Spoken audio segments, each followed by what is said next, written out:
Computer. Okay. Oh boy, I haven't done one of these in a long time. Rick, I feel I've done almost 500 podcasts, but for this particular one, Prospect Blueprint, it's been 4 months, Rick. That's ridiculous. Okay, here we go. Okay. Hello, everyone, and welcome to season three of the Prospect Blueprint with myself and co-host Mr. Rick Dempsey, 24-year MLB vet, fan favorite of the Orioles, Dodgers, Yankees, Brewers, and my favorites, the Indians, now known as the Guardians, as well as the 1983 World Series MVP. Rick, great to see you behind the mic again. Thanks, partner. Glad to be back finally. Glad to see you. Now, our guest today is Jon Sintes, the owner of Cutternation out of San Diego, California, a technology-driven player development facility that utilizes HitTrax and other technology to make players better based on data, video repetition, and good old-fashioned coaching. Jon is also the pitching coach for the San Diego Padres scout team. Congratulations on that one, Jon. After a good deal of time spent pitching in the indie leagues, and I know you did some time professionally in Mexico. Um, Rick, what do you say we get some insights from a guy working with the next generation coming into the baseball world? Well, I think that's great because I have the baseball academy in Baltimore, and I get a lot of these 12-year-olds and younger, sometimes 8 to 12-year-old guys that you try to teach them catching or something, but learning how to communicate with them to get the most out of them and really make sure that they have a good time learning the position is very, very tough to do. What are some of your tricks of the trade, Jon? Let me know, please. Well, Rick, first of all, I believe I was taught the game by Don Sutton, as lucky as I am, because he was the announcer for the Braves in the 90s. And he was explaining what the three magicians were doing in front of him. And I was obsessed with watching the ball move. Honestly, like TBS. I'd get home from school, I'd watch the Cubs, and then roll, get dinner with the parents, roll right into the Braves. I did that every day, probably from honestly since I remember. Like my parents say, maybe like 4 or 5 years old, especially in the summertime, like in the afternoon. That's what I was doing. I was just watching baseball, and I would just throw and go from there. So I failed in college, coming from the School of Location and Movement, due to the lack of understanding that the slower you throw it, the easier it is to hit it, because that's what I was preached growing up. Um, if you listen to Maddox, and I'm sure you have, he's offended when you say he doesn't throw hard because he threw 95 when he was coming up. He understood that, and if you watch that doc, he even talks about it a little bit. There was a professional scout that gave him guidance through high school and helped him get there. So as a non-recruited, undrafted, no scholarship weirdo that just loves the game, I was still able to figure out how to play professional baseball. That came from kind of figuring it out in college a little bit, but my junior college experience was unbelievable. The guy, my pitching coach, really at that point really changed my life. I was the only kid in high school 4 years before me and 4 years after me to play college baseball. That's how bad the high school baseball situation I was in. I'm from a very small town in Florida. They play football and basketball, and nobody cares about baseball. So I was literally by myself. Uh, that being said, when I got to JUCO, I went to Pensacola Junior College, and it was the last year of draft and follow, and I was Yeah. just with 19-year-old dudes throwing 95 to 100, and I had never seen that. So confused that we were the same age, and they were so much better. And then you find out the lineage. You find out things that don't make sense or do make sense after you hear them. My parents, my dad is an artist, a surfer, and my mom is a teacher. There is no professional athleticism in my bloodline. Not there. It doesn't happen. And each one of these dudes, it was a father, an uncle, or a granddad, or a second, or whatever it was, or even a mother that ran or did something professionally as well. So it's even worse now in the game, but that's where I come. That's where it is. Yeah. So once I realized that I could do the same thing as making it move and doing what I call trick shots, backdoor two seam, front door cutter, double up hammers, triple change ups, like doing those things on purpose and then teaching that game. But you also throw 95. Once you do that, then it works. Then it gets really fun and you can get crazy with shapes and spin. But it wasn't until after I broke my arm that I decided to try it different. because previously of that year that I had done, I found out later from a scout that in the Valley in a random summer league, because I'm the psychopath that wants to throw 9 innings every time because that's just what you did. I don't understand why you got to let somebody else use the baseball. I got it, right? Like it's my day. I got it. That's how I played the game growing up. That's just what I did. And so I was throwing 95 one summer in the Valley and didn't know about it. But I just happened to be long tossing with this dude from the University of Miami. And like we did that. And then it was weirdly, we were on like a 7-man rotation and we played 4 games a week. So it was like you started like once every 10 days. So after a while, I just started training before this was training. And we're talking about like 2009, 2010. Information's not the same. It's all word of mouth. YouTube and the internet, there's nobody really sharing information like it is. Like it's just not there. So when you would go to your school, hopefully your coach was going to develop you and make you throw hard, or at least that's what they say. But even to this day, you probably know that that's not happening. So, the process of the game and why I feel so passionately about it is because I still throw baseballs. Last night, I threw 400 baseballs in a short box situation to 12 to 15-year-old kids who need to see better pitching. And better pitching is defined by shapes you've never seen at speeds that you're not used to, spinning faster than you ever have. And when you could put that together and show a younger kid what better pitching looks like, not theory, not on TV, actually the ball coming out of someone's hand who is a Jedi that can make it spin. And now I have completely defeated the confidence of what they think is real, because when they go out and play kids at their age, they don't see those breaks. They don't see the sharpness of those spin things. So you literally have desensitized the game by actually literally showing them better pitching. John, I know Don Sutton also. I mean, I caught him in 1988 with the Dodgers. And I used to look down in between innings when he had that towel on his knees that he was putting the plastic fingernails on to throw, because he had one of the best knuckle curveballs that I ever caught. I mean, it really dove. Wait, hold on. Did you just expose a secret? Did you just say that Don Sutton is putting fake nails on his nails so that he can hold the ball? Might have been no. That's amazing. I don't know, but I'm just upset that I didn't think about it. That's amazing. I cannot wait to tell these pros about here right now. In those days, everybody did what they could to be successful, and Don Sutton was no different. He was a great pitcher. He had a great pitch, and that's what it was. Okay, I'll leave it at that. I love that. That is so cool. Let me ask you about your little guys too. As they get older, middle school, and they start to compete, what are the kind of adjustments that they need to, let's call it phase one, after they get to know you? But what kind of adjustments do they have to make to get to that next level? Well, first of all, like defining next level, especially at the youth age, is very, very interesting, right?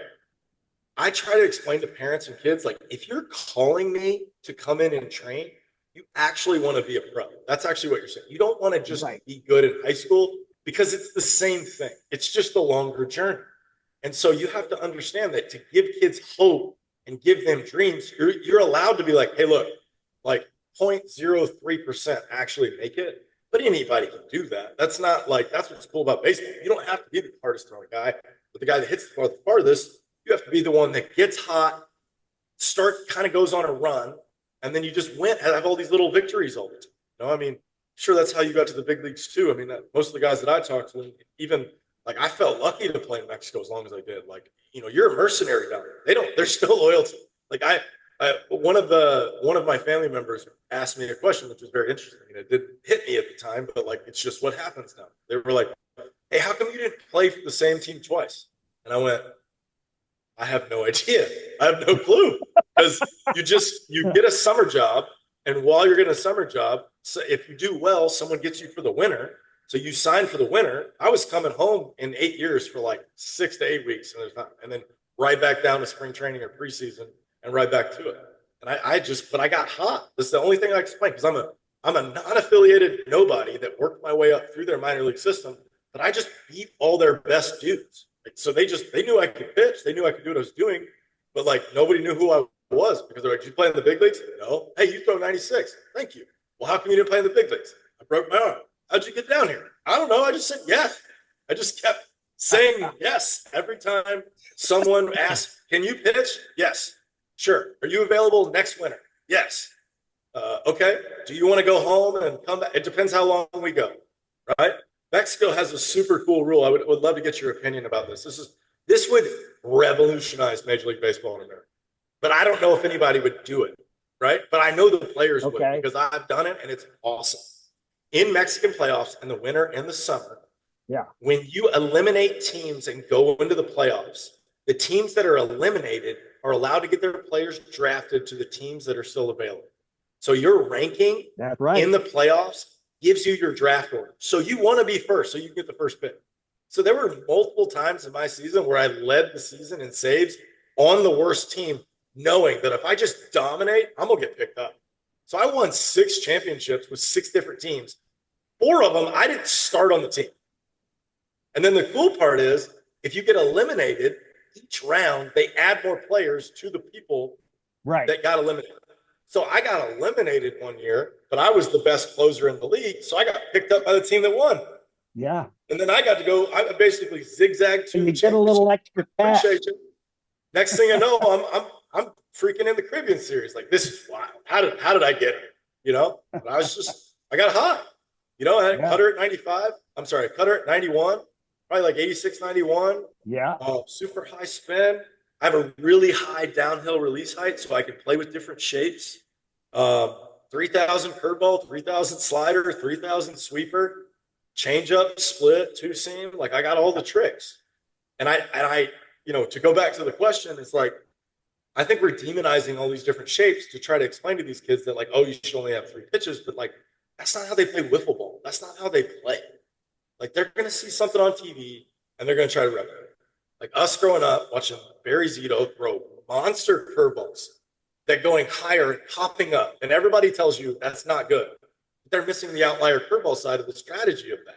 Like, that is intentional. You know, they're just giving up on it, and then it's right there.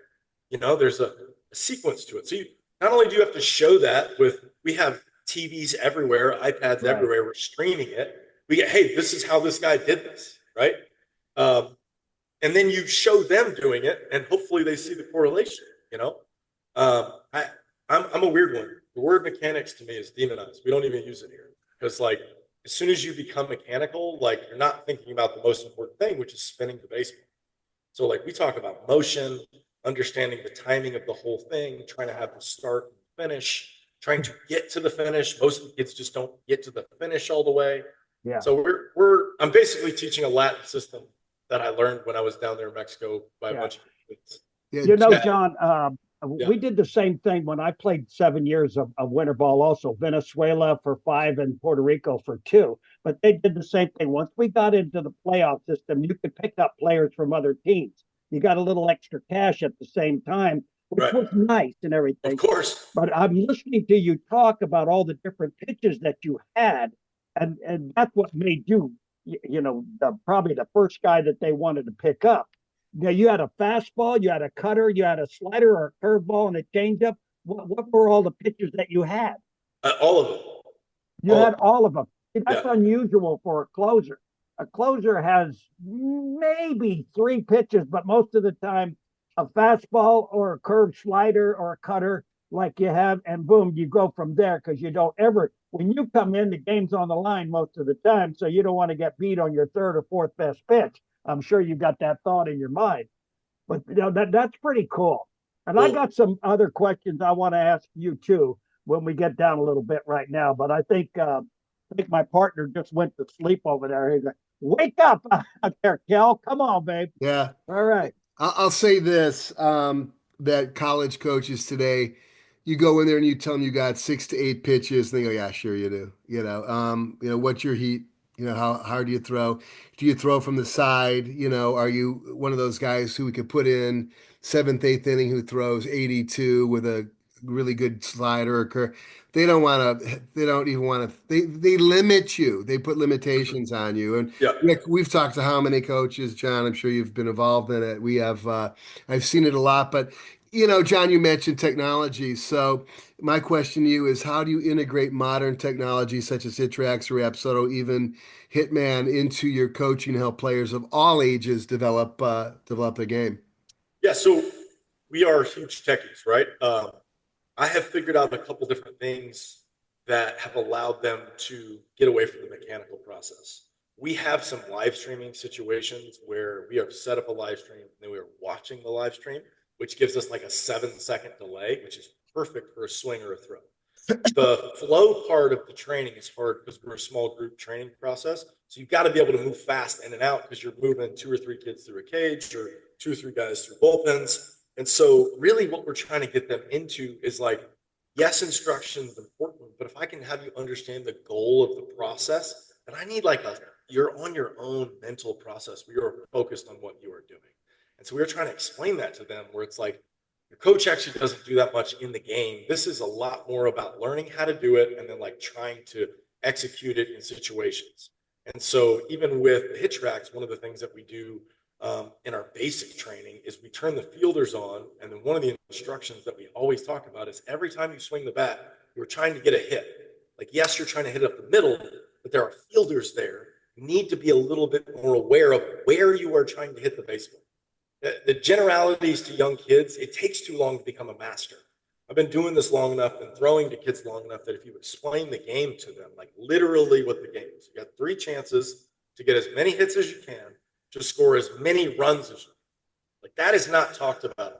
Like shout out Johnny Gomes, my new friend here from the ABCA and the panel that I was just on. All he talks about is scoring runs. He does not talk about swing pattern. He does not talk about staying in the hinge. He doesn't talk about driving the ball the other way. He talks about scoring runs. This game has too many possibilities when you hit the ball out. When you use the technology combined with the video, you can just show them this was your best swing. It went the farthest. Not only did it go to the gap where no one was standing, but you are kind of fast. That's probably a triple because the HitTrax used to show us. So in the confirmation and the confidence side, you can't do it enough from that, right? And then we also have a spin ball pitching machine, which is awesome. Our spin ball iPitch, it works on a tablet. I can type in the spin rate, I can type in the velocity, and I can control the location. I can also program sequences where we go fastball away, fastball in, curve, slider, change. It does it in 3 seconds. We have an auto feeder attached to it.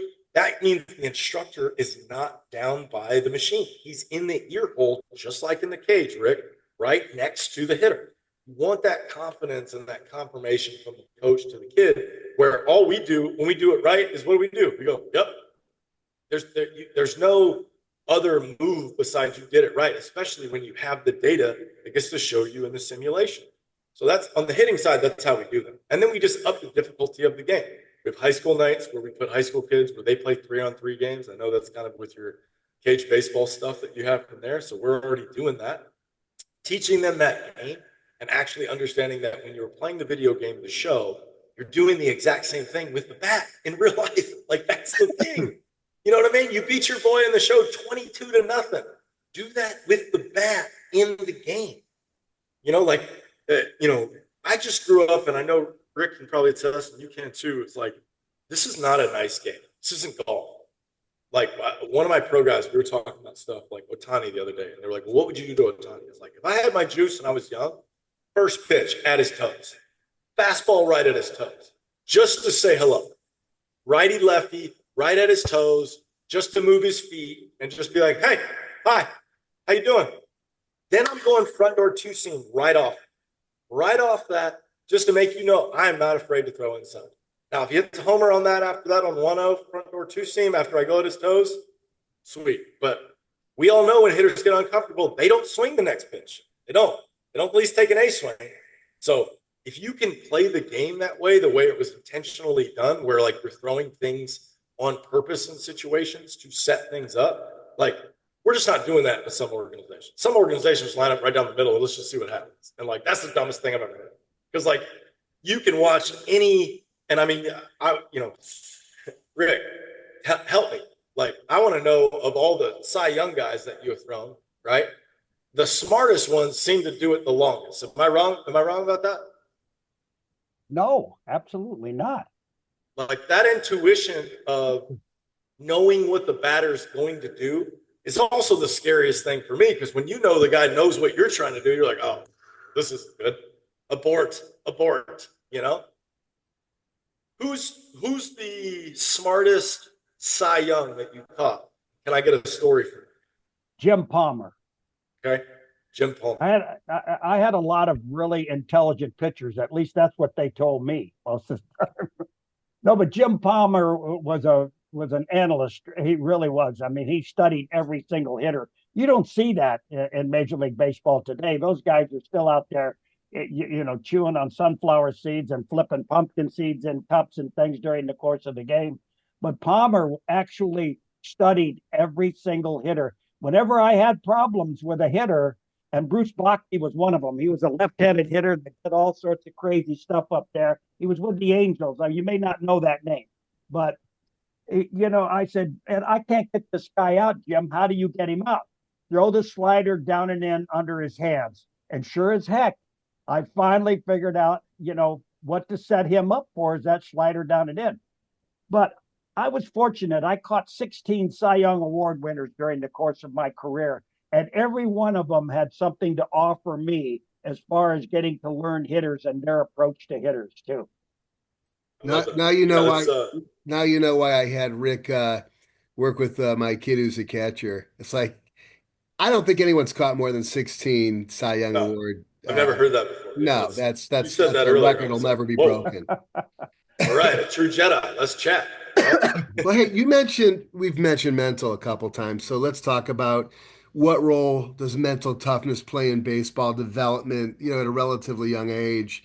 How do you teach younger players to handle adversity such as striking out or losing games? I mean, it's going to happen, right? You're Yeah, going to strike out, great, great question.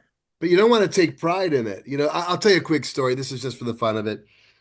But, striking out, you see the best hitters back in the day with the closed stance and the hands low, they struck out well under 100 a year. I mean, there just weren't a lot of guys striking out over 100 times. There were some, right?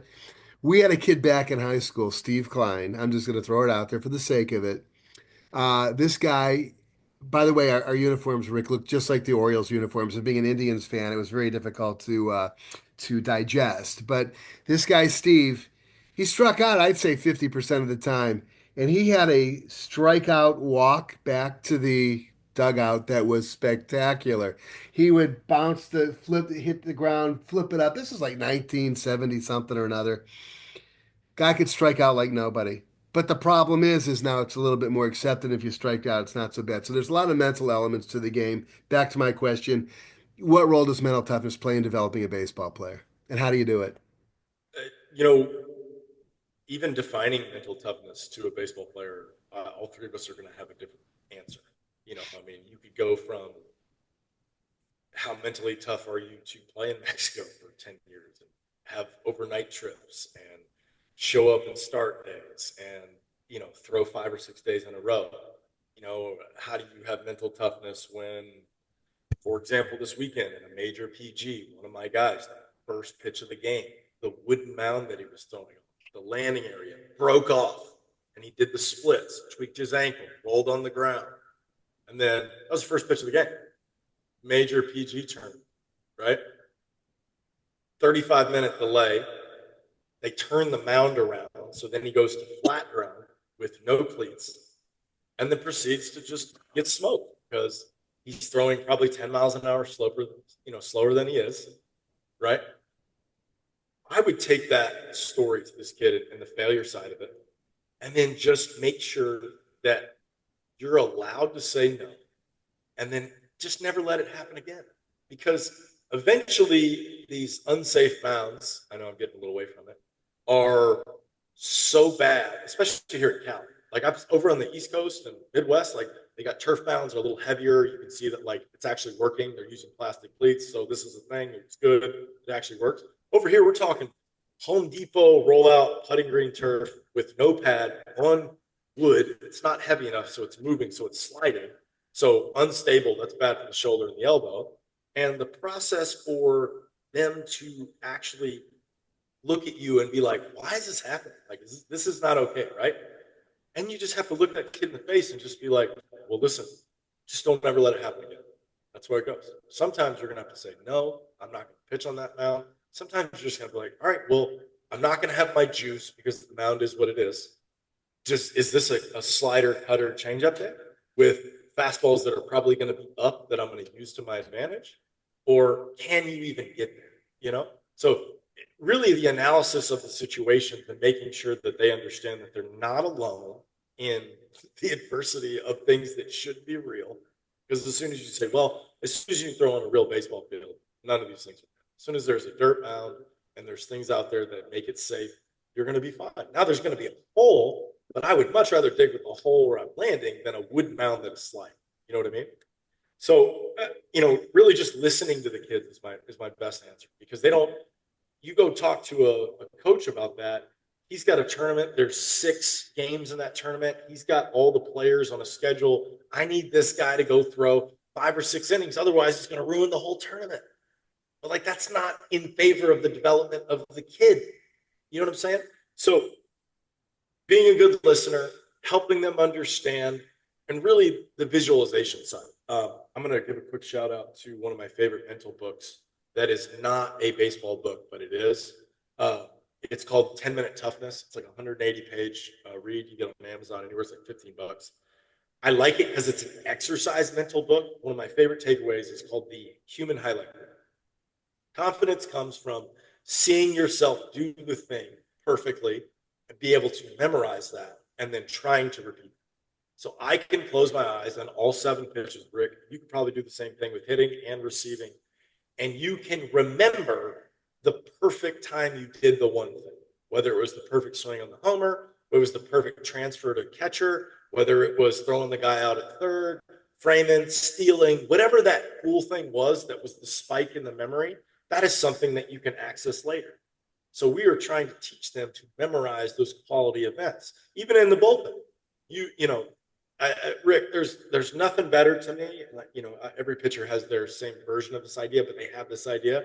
There's nothing more fun than heater dotted on the corner where you get move your glove. There is nothing more exciting in my life than max effort, full torque, conyo kicked, full spin, you don't move, and we get a strike. It is a little better if he swings and whiffs, but like, just that part of it is so hard to what you're chasing. But when coach says set up down the middle and just throw strikes, now that room for error and that cone is so much bigger. We're not paying attention. Yep. But when you specifically go, no, dude, look, in this corner, if you hit that spot in the 7, that Maddox, I'm sure Palmer, you name it, everybody was trying to hit that spot. Right? And then we need you to I'll tell you, John. Please just keep it there. Palmer used to tell me in the very first game that I caught Jim when I got traded there from the Yankees.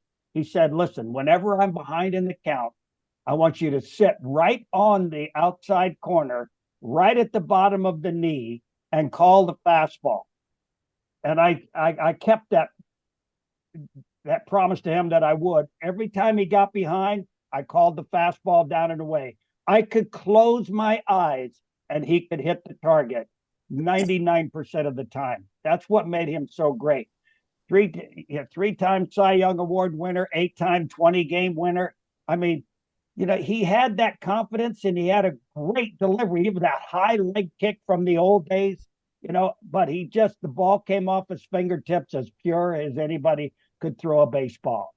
And I'll tell you, catching Oral Hershiser with 59 consecutive scoreless innings, he had a 2-seam fastball that was 10 times bigger than the best 2-seam fastball that I ever caught, and that was Mike Flanagan. Oral Hershiser, you had to sit inside on a left-hand hitter to get him to hit the outside corner over here. And it was just amazing because you catch all the great pitchers that I caught, and you learn a little something from every one of them. Okay. I wanted to ask you a question, and I explained that, but about the confidence that you have to build in these young kids. I look at today, and I'm very disappointed with what they expect from the younger players. It's so hard for you to teach them how to throw a baseball in the first place. Plus, they're falling 18 inches farther down the mound, And I've seen a lot of guys that thought they had great arms get hurt just from that one thing, not knowing how to do that. But it's got to be really tough for you to convince these kids who are saying, yeah, I have to learn to throw 100 miles an hour or I'll never get to play professional baseball. But look, another thing that goes through in your mind is that I don't want to teach them how to hurt themselves. I got to teach them how to throw a baseball first before and they got to grow into their bodies so that they learn how to release that ball. For me, it's all about the release point to get the maximum velocity out of a baseball. How tough is that for you to impress that on these young kids when they're 12 years old and they really are struggling at the same time? You know what? It's actually harder for the younger guys and then the high schoolers than the 12-year-olds. The 12-year-olds are far more experimental to me. Um, but also you got to understand, like, I'm a little different. Like, the way I meet these kids is they meet me by me throwing baseballs. So I do a little bit of a magic trick. I go, okay, you play the show? They say, yes, everybody plays the show. And I go, you have to be able to be this good where you can get out of a chair, you can go over to a target, and you say cutter when I can spin the cutter correctly and I can hit the spot. That's how good you have to be. And when they can't do that, they immediately respect the fact that something can be done that is said, not talked about and shown. So I'm all about showing exactly the movement that you need to do, even at low effort. I have an upside down system to America, by the way. I am teaching a Latin throwing system. I'm not teaching an American throwing system, which is way easier. So I have broken it down to some easy things. I told Kelly one of my secrets. There's some stuff that I have traded with some Cuban guys that I played with that if you know, like, I have been so ingrained into it that I understand that they know the secrets and they're not sharing it with us Americans. I know that. I Oh mean, yeah. There's that they're one not. secret, right? You know, There's the one they're thing they do with their hand. yeah, Yeah, yeah. I gotta work that one out of you somehow. yeah. You know what I mean? There's some stuff. Cuban There's some thing. things that we are teaching that I know that there are people in America that I've seen that are teaching what we are teaching and things stuff, and that's why when we see all this technology, uh, I'd ask you guys, all the skeletons that you see online and all the biomechanics analysis, like, you seen anything else but a white guy on that? I haven't. I haven't seen one Latin dude on any of the biomechanics. I don't think you ever will because they're not going to show you what they're doing. That's like their life. So, like, they're going to hold the secret. One of my guys just got back from the DR Winter Bowl. Every year we watch it. You can just watch the games on YouTube. Every year there is who is this guy who's throwing 100? And then here comes the season. He gets debuted, and it's so and so from Cuba, the Dominican Republic, and then there he goes, he's debuted, and he's throwing 98. So to me, it's a process of information that is continually passed down from person to person.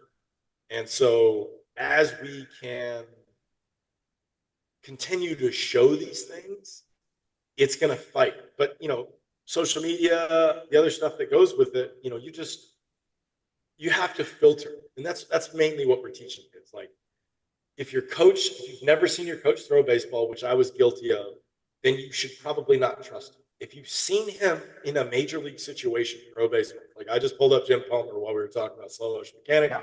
As soon as I pulled it up, I went, yes, I know who Jim Palmer is. I remember seeing this. Then you can trust him.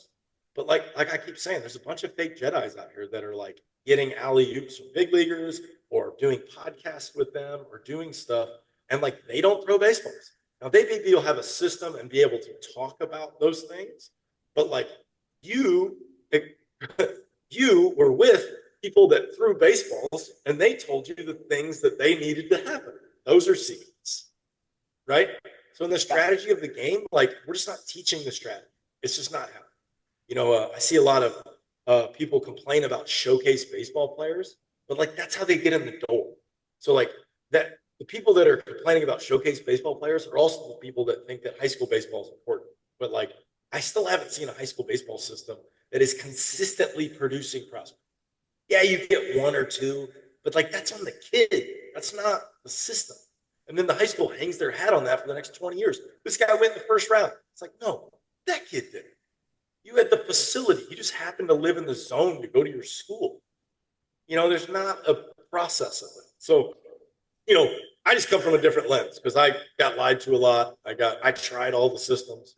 I tried your inverted W's. I tried your pocket pass. I tried all your stuff, and like they didn't feel good.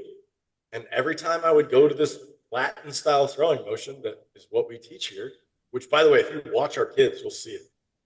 Okay, Kelly, like you just got to watch our kids throw baseballs or our pro guys throw baseballs, and you will see what I'm talking about. And it's all over the MLB, by the way. It's happening in plain sight. But when you have slow motion mechanical breakdowns, but people that don't throw baseballs, I don't tell you. Yeah. Let me ask you, True. let's segue into a pretty critical element in the development of any player, and it's the could be a good thing or could be the bane of any coach's existence, and that's the parents, which is always interesting. But from the standpoint of a coach, what advice do you have for parents who want to support their child's baseball journey without adding any unnecessary pressure?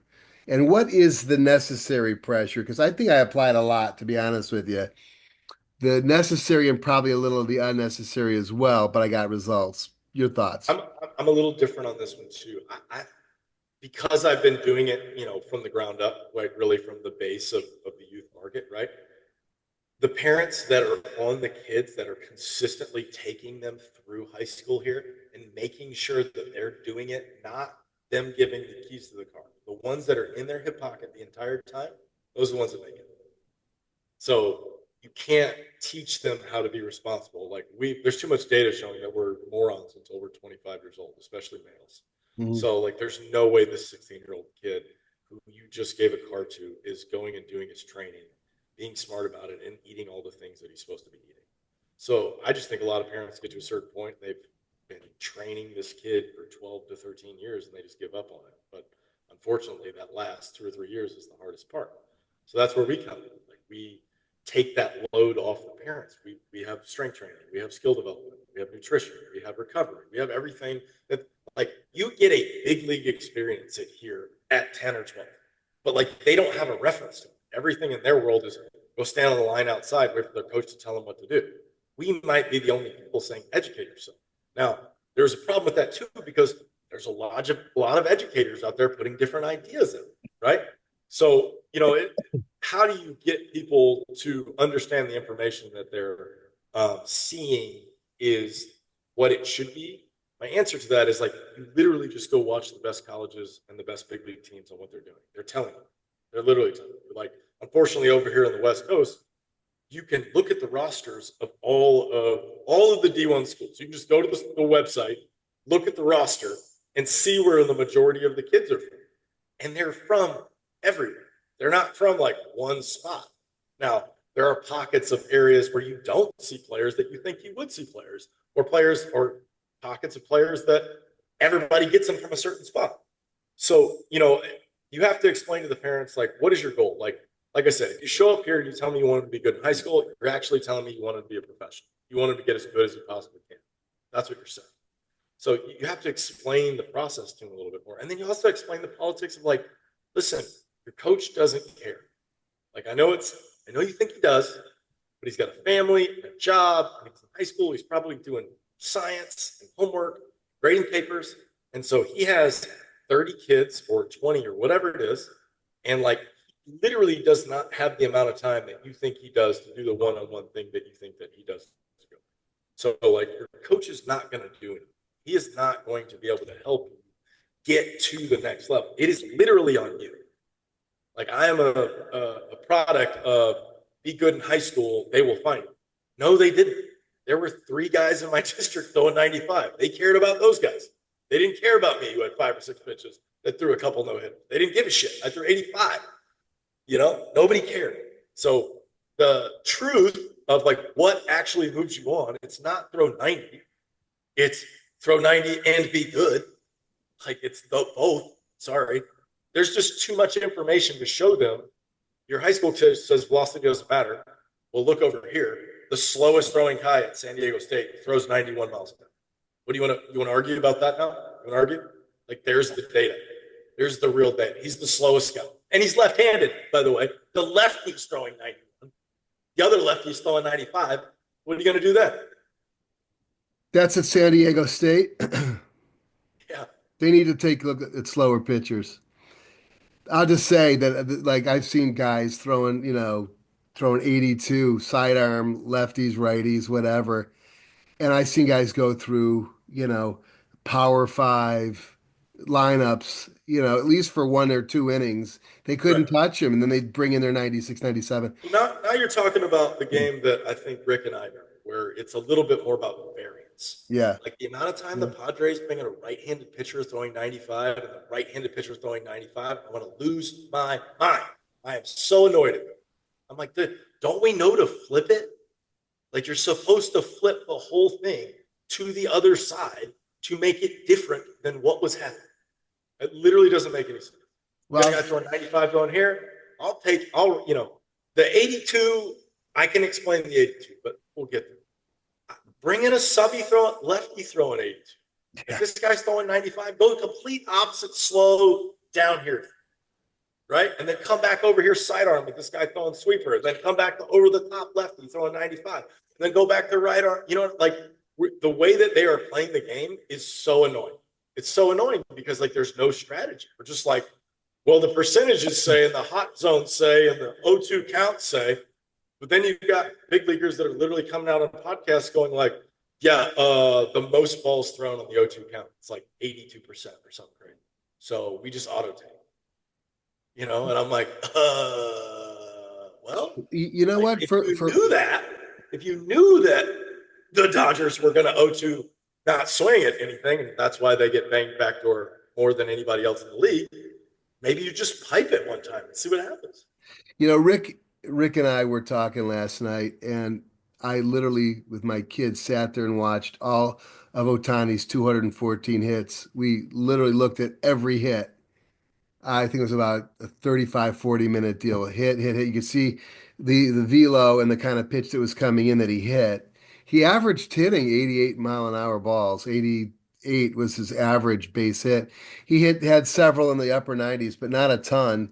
They were throwing him a lot of off speed and they were paying for it. But what it was showing me was that, he was devouring 91, 92, 93. It's like I just believe in this. You got to mix it up. If you can, that big curveball is, yeah, Sandy Koufax's curveball. Good luck trying to hit that. Even that precedes Rick's time. But you see those 12 to 6. Who can hit that? Yeah. You got to Well, I mean, slice it. speaking That's of why which, Ichiro was so good, or maybe the kid from San Diego now. What's his face? Merrill or no, No, Arise. the Arise. lefty. Huh? Arise. Arise, yeah. Real quick, I want to talk about the transition to get into college here, and then Rick's got a couple, then we got a slide here. But from your experience, and that's and Rick and I have had some experience with this too, but from your standpoint down in your game down here in San Diego, what separates players who successfully transition to college baseball from those who don't, and how can youth and high school coaches help bridge that gap? And I'm not saying necessarily high school baseball coaches who seem to be less aggressively involved because they're Well, subterfuged by travel coaches. But what's your thought on that? I'll answer the second one first because we already kind of went there. Like Touched you on have it, to give them yeah. the truth. You got to go just show them like you have to throw. It's now NASCAR. It's now Talladega. Like Talladega, turn three, you have to hit a certain speed to qualify for the race. It's not the lap time. It's how fast you go around this turn. So you have to qualify speed to get there because there are too many kids throwing 91. There's too many of them, right? Now, that is to have a chance to go to the next level beyond that. Like I said, if you want to play college, you actually want to play professional. So when you give them the truth in that, it just helps them understand what they need to do. Now, to prepare high school kids to see 91, you got to have kids in high school throwing 91, but we don't have that. And that is kind of the problem. So the velocity development on the things that, or the player development of what is being preached across the internet is not happening across the board. It's a very small percentage. There's facilities like mine. There's maybe a couple high schools that are doing that. But, like I said, one might argue that high school has too much power. The quality of competition in the high school, even just in this, area in San Diego, is so broad. It's you got what looks like professional teams, and you look like you got little league teams, and they're all in high school. So a coach knows that, and when you know the quality of the competition isn't necessarily preparing the kids for the next level because nobody throws 95. Like if nobody throws 95, how do you prepare a kid for college when he never sees 95? That was what ended my JUCO hitting experience. Like I had 4.0 in high school, but we barely saw a field through 90. I saw some 95, but I'd never seen a lefty throw 95 from with like 2 foot of run. So he threw 3 fastballs right down the middle. I missed him the first week, and I remember looking at my coach afterwards, like, I got to hit that guy to play on this team. He's like, yes. And I was like, I don't think I can do that. Like that's going to take too much time for me to get there. He's like, yeah, that's why you're a pitcher. I said, I agree. I definitely am a better pitcher. If I got to hit that guy, no way. You know. So there's so many bits and pieces of information that can help you get there. And how do you prepare them? This is why we have the spin ball. This is why I throw baseball. This is why the challenge is the fun in training, not the easy part. Like every time I see front toss, it just makes me giggle. Because I'm just like, why are you making it so easy? You're just making it, you're throwing it. Okay, you're working on your mechanics. That's great. But like, I throw 7 pitches, Rick. I'm going to eat your lunch. Yeah. All right? You're going to be sitting heater. I literally don't have to throw one. I do not have to throw a 4-seam for the first 2 innings, and I will annoy you. I'll annoy you. And then in the 3rd inning, we'll start pumping heaters, and the velo will jump up. You thought I was 86, 87 with the 2-seam and the cutter, and all of a sudden 92 comes in, 93. You're like, whoa, whoa, whoa, where'd this come from? No, that is strategy. We're doing the worst strategy job in America to teach these kids how to play strategic at the next level. I can give you another example. It's one of my last year, Chase Burns, #1 pick pitcher, right? Rick, you know this. Yep. How do you beat an ace, Rick? How do you beat an ace?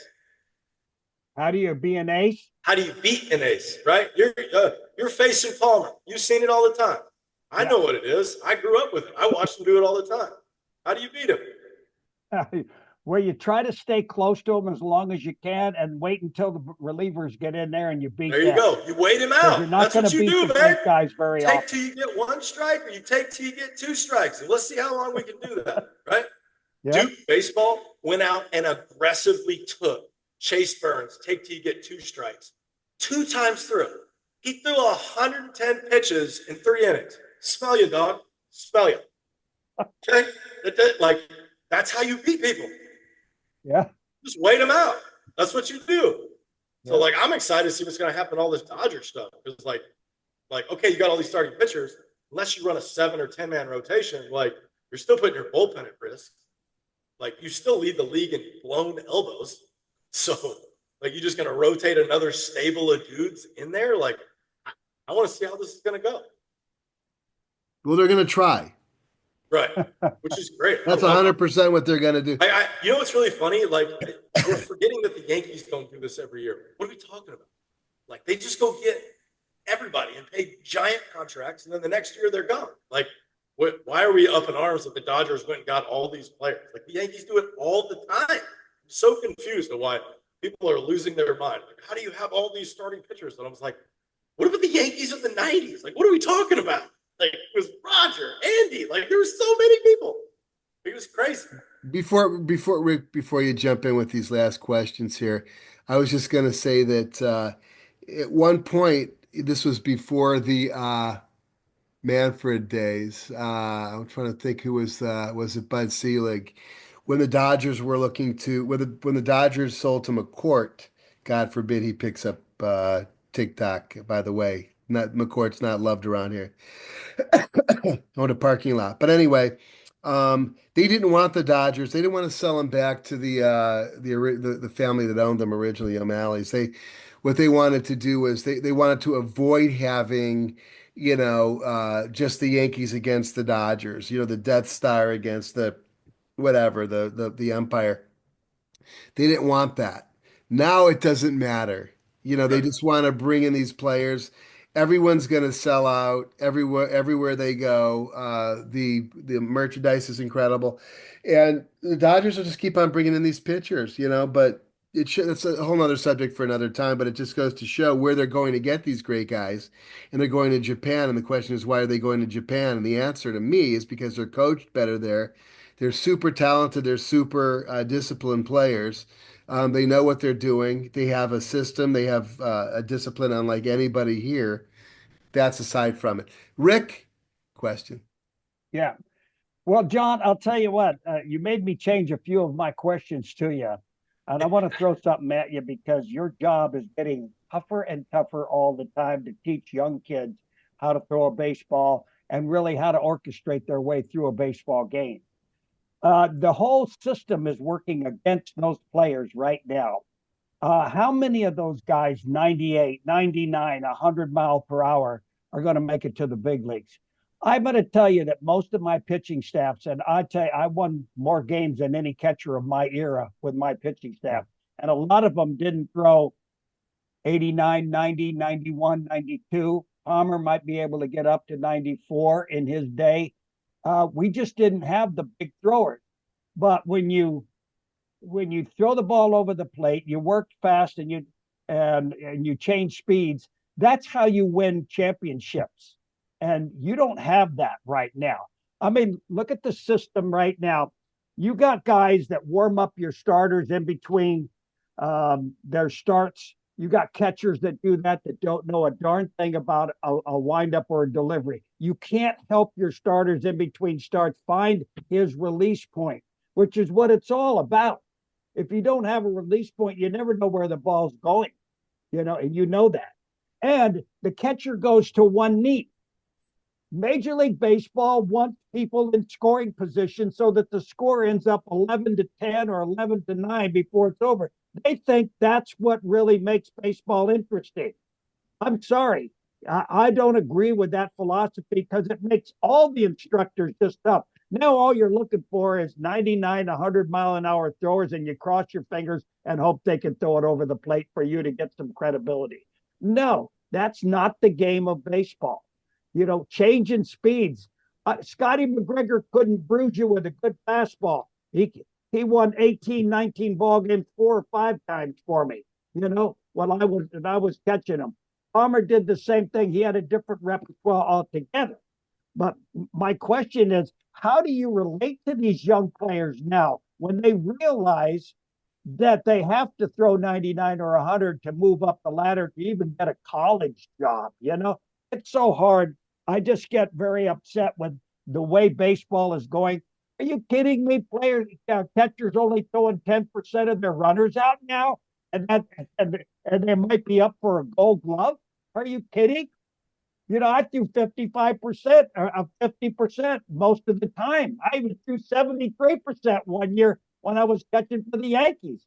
And that's what they really liked, is keeping people out of scoring position. Why not keep them at first base and try to get the double play? Where are you teaching them to throw? Maybe sometimes you drop down on a hitter every now and then and change your release point. That happens maybe once or twice a ball game, but it helps you get out of some big innings. I don't like the direction of the game right now because it makes every coach look bad most of the time. I'm gonna go an Your angle you're not comments. ready for. I'm gonna go for an angle you're not ready for. Okay. That might be a bluff. What you just said and what you see in the marketing and where you're seeing everything online, that might be a bluff. Especially when you watch the people that are actually making it to the big leagues. We're not talking about the draft. We're not talking about the hype. We're talking to the people that actually get drafted or sign free agents internationally and get to the league. So I would say that the international game is doing the thing that you're talking about. But you don't get to watch it every day, so you're not seeing it. That's why, just like I said in the Winter Ball, there's a random dude, DR, Cuba, or Venezuela, that's throwing 96 that you've never heard of, actually playing the game the right way. Does that make like you're saying? Yeah. Or the Americans, once again, aren't looking at the obvious, where Japan is doing different things. Like you're saying, throwing 7 pitches, which sounds weird to you, doesn't sound weird to me, right? And then or even further, I'll go even further. Yamamoto threw the least amount of curveballs all season. All season. The least amount of curveballs all season. And weird, in the playoffs, he threw the most of them. Now to Kelly right here, I would that's called speed differential. You know, the fastball to the curveball, the range of those, which is what Kelly was talking about as well on these guys that don't the guys that it's interesting because there's we have a word problem with understanding what you're saying, Kelly. Like you're saying change. That is so misunderstood. I'm going to say it a different way. Throw a different pitch every pitch. Throw a different pitch every pitch. What is harder than random? Or what we call an RPO, run pass option. If you can't, one of my AAA guys right here is the #2 strike thrower in the Reds organization at AAA, Randy Wayne. He's awesome. Okay. He is a 7-pitch guy, but he knows how to sell the release point to hide everything. And then he also spins it all white. He does not have a dot on his slider. He has a circle on his cutter. He has a white four seam. He has a white changeup. He has a white curveball. He is playing the game to delay the decision making as much as possible so people don't get ace swings off, so he doesn't give up damage. So I think you're seeing the sensationalism of what the agents want to sell to Major League Baseball. You're not watching the lineage of these kids not making. Like I keep saying like, okay, #1 white dude, that perfect game, and Major League Baseball said was the best white dude, #1 hitter to go in the draft. Still waiting on a consistent year where we see those guys coming. It's one guy. Like each team goes after these high school dudes inside of this thing, right? You get one Bobby Witt, right? You get one of those. But even then, he's a super case because there's lineage again. His dad played on USA Baseball. Like you can just see all the development that he was actually getting. So you're talking about real information. I just happen to be around dads that had big league kids that were on my team, and then you can start seeing it. Who taught you? Your granddad? Oh, your great granddad? Oh, Jesus, you're 75 years old. That means the information is 100 years old. You've had the right information for 100 years. Nobody else has had the right information for 100 years. It's crazy how the last name on your jersey is the same for all 6 lineage years of your generation. It's incredible. Yeah, it's baseball is an ever-changing sport. I don't know, and I think we could all agree probably it's not changing in the right direction. At least from the standpoint of development. One thing I did want to get into a little bit was with, and I probably should ask this question, and then we'll get into the very end of our deal here. And that was, did I even bring it up? But I want to talk about the obsession with ratings. Things like, well, actually, you know what? That's actually in here. In my, I probably got to edit this part out. But let's get into. Here's time. Here's the time where we do the most fun of the show, and it's called the word association. I'm going to drop a word. Yeah, by the way, I'm going to edit out all that other stuff that I just gagged on. But we play word association. Word association. I'm going to throw it out there. You're going to give me the first thought that comes to your mind. The thought can't last for more than 5 to 10 seconds. You ready to roll? Yep. Okay. Best stadium hot dogs.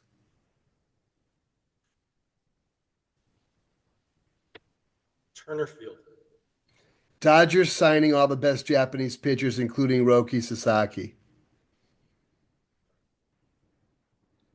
Maybe. Backstop dads. Uh, stop that.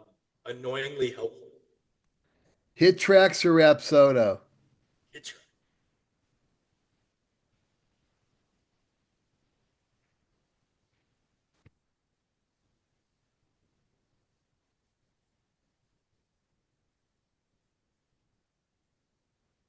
3, 2, 1. what? Did you not hear me? Oh, I didn't hear you. No, what you I said said. hit tracks. I'm sorry. I Oh, said hit hit tracks. tracks. Okay, great. Yeah, yeah. Let's. Here, ask me again so you can clip it better. Yeah, yeah. Let me ask you again. Okay, hit tracks or Rapsodo. Hit tracks all day. Hit tracks. Get that Bigger reps ba out. bigger bases. Love it. 2 pickoff attempts. Dumb. Perfect game and U trip rating systems. Marketing. Best uniforms in baseball. Baby blue Kansas City Royals. What team is that? The St. Louis Cardinals? No, the Baby Blue Royals, Kansas City Oh, the Royals. baby blue. Oh, that's interesting. Okay. Um, Favorite mustachioed Baltimore Oriole catcher of all time? Kelly. Rick, anything else? I'll tell you what, we've worn him out with all these questions already, and he's done a fabulous job for us. I really enjoyed having him on. So, yeah, I'd noticed that you have an A on your shirt. Have you been teaching a lot with the Oakland A I got pitching staff for the I years? got I got a Because I'll tell you, sleeper. they're all I, great pitchers when they come up from the minor leagues. this is the name. This is the name you need. Right? Grant Hallman. He just got called up in his like halfway through the first year. They're into the season really well. Um, he will go data, right? Yeah, I think it's the first or second highest extension for release point. So you would love that. Also, it's a 6'9", 6'10" extension. So super high, super downhill. He throws a gyro split. What is So it's that? like it's like a Jose Valverde where it spirals, but it goes down. So like the spin of the ball confuses the hitter because it's not spinning sideways like it's supposed to. So it's Hmm. interesting. And then we added so like Tread's been calling it the death ball, but I've been calling it Vader for like 10 years. But it's just Brad Lidge's slide. It's just the spiral that goes down. That's all it is. So he added that, which basically it's just like a gyro slider. And then we added a sweeper too. So What's a gyro slider and a sweeper? Sweeper to me is a slurve, and what's a yes, gyro you're right on the slider? slurve. Yeah. Big slider, big giant slider. That's a sweeper. And then the gyro slider is instead of it going at the angle, it goes straight down. So it's just Splitter. like Isn't that like a split? no, but it's spinning. It's spinning down. Ah, It's a spiral. It's basically this is how I teach it. It's a low slant route in the end zone. You got to get on top of it, drive it downhill, spirals down. I'd like to see that personally. They're disgusting. You got What's some vid? you can Oh, you can throw it so much faster than a split. Like it's a medium plus speed. is Like it? that's what I want to talk to you about, Rick. Like I'm in three-dimensional pitching. That's what Don taught me. Fast, yeah, slow, up, down, in, out, right? And then yeah. like the speed differential plus the speeds.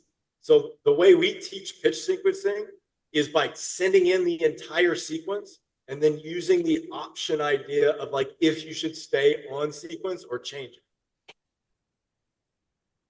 So my I don't 12-year-olds, under. we don't call pitches.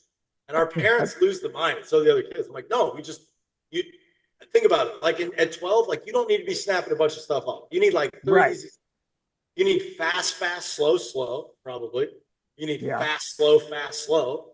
And then you probably need slow, slow, fast, fast. That's probably it. It's probably the three that you could run.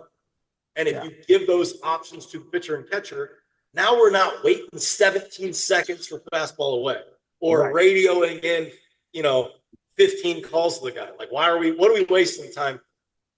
Like you could just send in, like you got a quarterback, you got this much real estate on your catcher, and you can't send in every freaking pitch of the whole game. Like, I'm just Yeah. confused.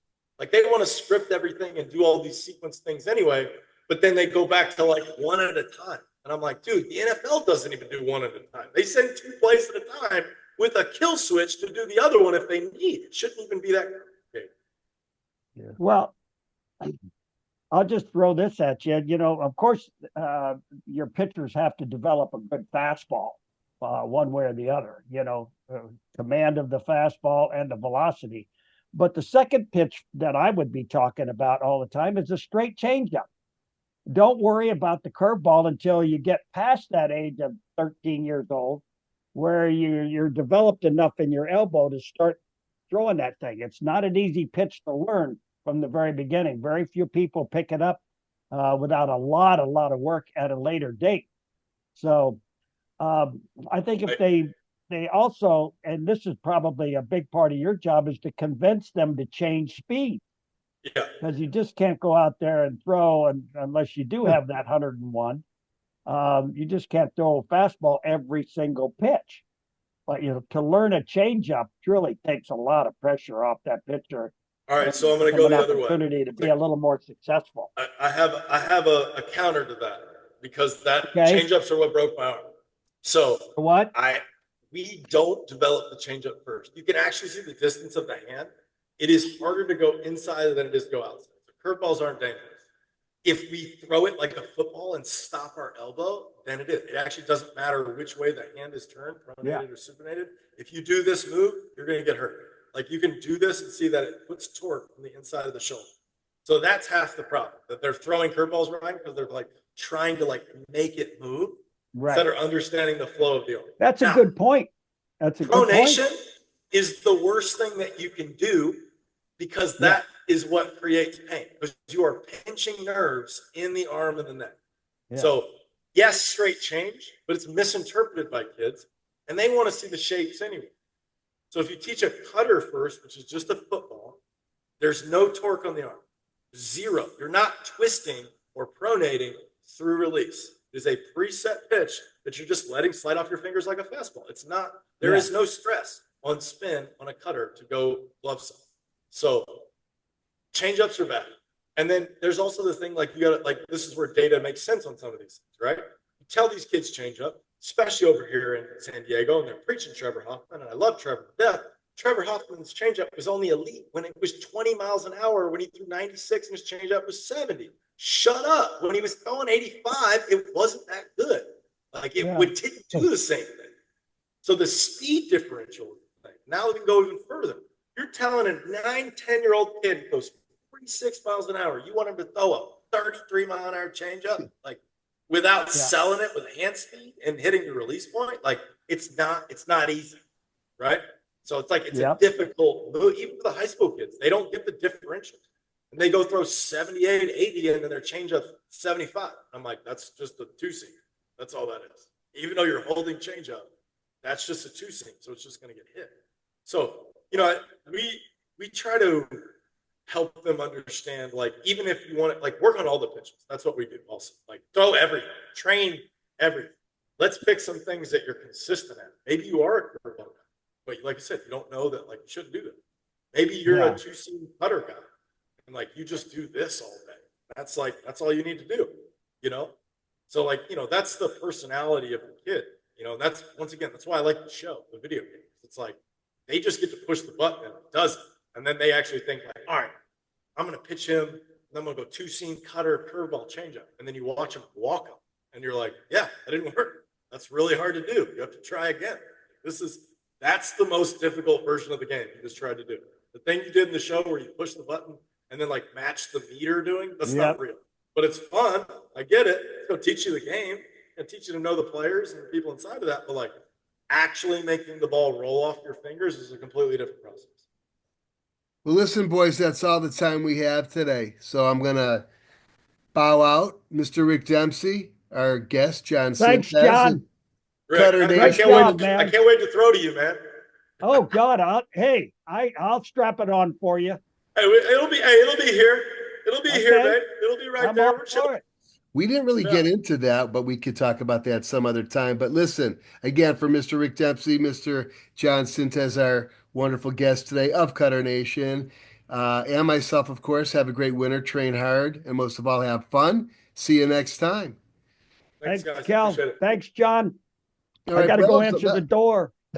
I'll start editing this. So All right, brother. give me a few minutes. Okay. Cheers, boys. Thank you. Take care. Bye-bye.